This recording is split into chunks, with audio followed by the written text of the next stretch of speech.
विष्णु और भागवत पुराण की 10 भविष्यवाणियां कलयुग में क्या होगा। पुराणों की संख्या कुल 18 है, जिनमें से अधिकतर वेद व्यास जी ने लिखे हैं। ऐसा कहते हैं कि विष्णु पुराण की रचना महर्षि वशिष्ठ के पुत्र पराशर ने की है। विष्णु पुराण में कलयुग की 10 भविष्यवाणियां भी मिलती हैं। नंबर 1, कलयुग में लोग जो भी धन जोड़ेंगे वो सभी धन घर बनाने में ही खर्च हो जाएगी।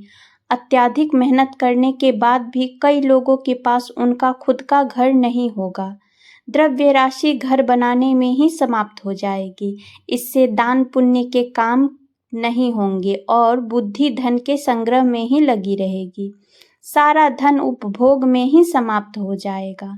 नंबर 2, कलयुग में लोग घमंडी हो जाएंगे। थोड़ा सा धन प्राप्त करते ही उनमें घमंड आ जाएगा, जो कि उनके विनाश का कारण बनेगा। मनुष्य के सारे रिश्ते नाते केवल संपत्ति से ही होंगे। केवल धनवान लोगों की ही जयकार होगी और उन्हें ही ज्ञानी माना जाएगा। कलयुग में थोड़े से धन से मनुष्यों में बड़ा घमंड होगा। नंबर 3, कलयुग में बहुत सारे लोग अकाल मृत्यु को प्राप्त होंगे। कई लोग एक साथ मरेंगे। कलयुग में दुर्घटनाओं की संख्या बढ़ेगी और साथ साथ ही इंसान नई नई बीमारियों से मरेंगे। सूखे और बाढ़ के कारण किसान आत्महत्या करेंगे। नंबर 4, कलयुग में भीषण गर्मी के बाद सब जगह सूखा पड़ने लगेगा। वर्षा बंद हो जाएगी। आने वाले समय में गर्मी इतनी ज़्यादा बढ़ जाएगी कि लोग उसे सहन नहीं कर पाएंगे। नदियों, तालाबों में, पर्वतों से आने वाला जल एकदम से सूख जाएगा। पृथ्वी कठोर हो जाएगी। जैसे कछुए का पीठ होता है, उस प्रकार से धरती हो जाएगी। सभी जीव जंतु त्राही त्राही करने लगेंगे। कलयुग की प्रजा बाढ़ और सूखे के भय से व्याकुल रहेगी। सबके नेत्र आकाश की ओर लगे रहेंगे। वर्षा न होने से मनुष्य तपस्वी लोगों की तरह फल मूल व पत्ते खाकर और कितने ही आत्मघात कर लेंगे। कलयुग में सदा अकाल ही पड़ा रहेगा। सब लोग हमेशा किसी न किसी कलेशों से घिरे रहेंगे। किसी को तो थोड़ा सुख भी मिल जाएगा। सब लोग बिना स्नान करे ही भोजन करेंगे। नंबर 5, इसके बाद श्री हरि रुद्र रूप से शेषनाग के मुख से प्रकट होकर नीचे से पाताल लोक को जलाना आरंभ करेंगे। संपूर्ण भूतल को भस्म कर दिया जाएगा। इसके बाद भयंकर वर्षा होगी और यह वर्षा कई वर्षों तक होता रहेगा। इससे धरती की अग्नि शांत होगी और संपूर्ण जगत में जल ही जल होगा।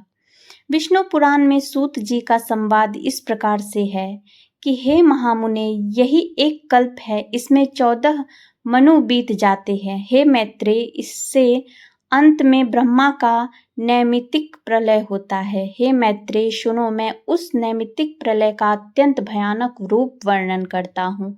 इसके पीछे मैं तुमसे प्राकृत प्रलय का भी वर्णन करूँगा। 1 सहस्त्र चतुर्युग बीतने पर जब पृथ्वी क्षीण प्राय हो जाती है तो 100 वर्ष तक अति घोर अनावृष्टि होती है। नंबर 5, कलयुग के अंत के समय बड़े बड़े भयंकर युद्ध होंगे। भारी वर्षा, प्रचंड आंधी और जोरों की गर्मी पड़ेगी। लोग खेती काट लेंगे, कपड़े चुरा लेंगे, पानी पीने का सामान और पेटियां भी चुरा ले जाएंगे। चोर अपने ही जैसे चोरों की संपत्ति चुराने लगेंगे। हत्यारों की भी हत्या होने लगेगी। चोरों से चोरों का नाश हो जाने के कारण जनता का कल्याण होगा। युगांत काल में मनुष्यों की आयु अधिक से अधिक 30 वर्ष की होगी। 6 पुराणों में लिखा जाता है कि जो व्यक्ति, संगठन या समाज वेद विरुद्ध आचरण कर भारत की धार्मिक और सांस्कृतिक एकता को खंडित करेगा, उसका आने वाले समय में समूल नाश हो जाएगा। पुराणकार मानते हैं कि जैसे जैसे कलयुग आगे बढ़ेगा, वैसे वैसे भारत की गद्दी पर वेद विरोधी लोगों का शासन होने लगेगा। ये ऐसे लोग होंगे जो जनता से झूठ बोलेंगे और अपने कुतर्कों द्वारा एक दूसरे की आलोचना करेंगे, और जिनका कोई धर्म नहीं होगा ये सभी विधर्मी होंगे। ये सभी मिलकर भारत को तोड़ेंगे और अंततः भारत को एक अराजक भूमि बनाकर छोड़ देंगे। नंबर 7, ज्यों ज्यों घोर कलयुग आता जाएगा, त्यों त्यों सौराष्ट्र, अवंती, अधीर, सूर, अर्बुद और मालव देश के ब्राह्मणगण संस्कार शून्य हो जाएंगे तथा राजा लोग भी शूद्र तुल्य हो जाएंगे।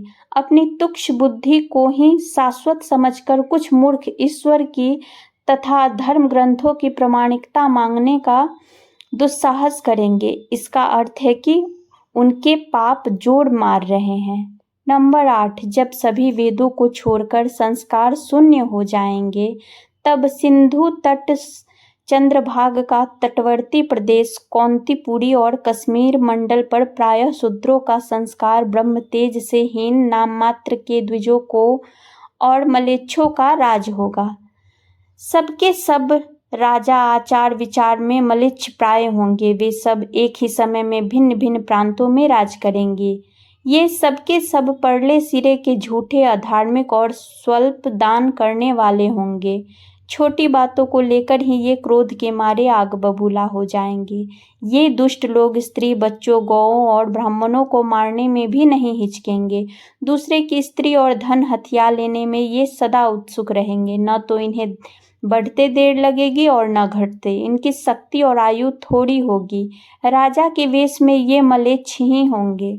नंबर 9, वे लूट खसोट कर अपनी प्रजा का खून चूसेंगे। जब ऐसा शासन होगा तो देश की प्रजा में भी वैसा ही स्वभाव, आचरण, भाषण की वृद्धि हो जाएगी।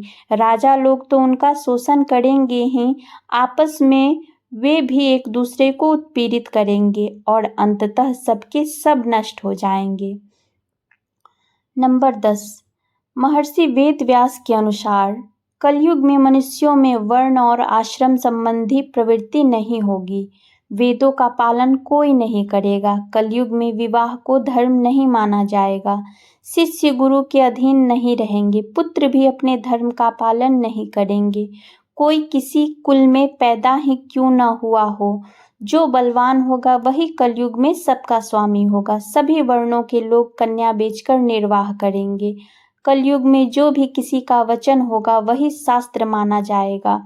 कलयुग में मानव का मन नीचे गिरेगा, उसका जीवन पतित होगा।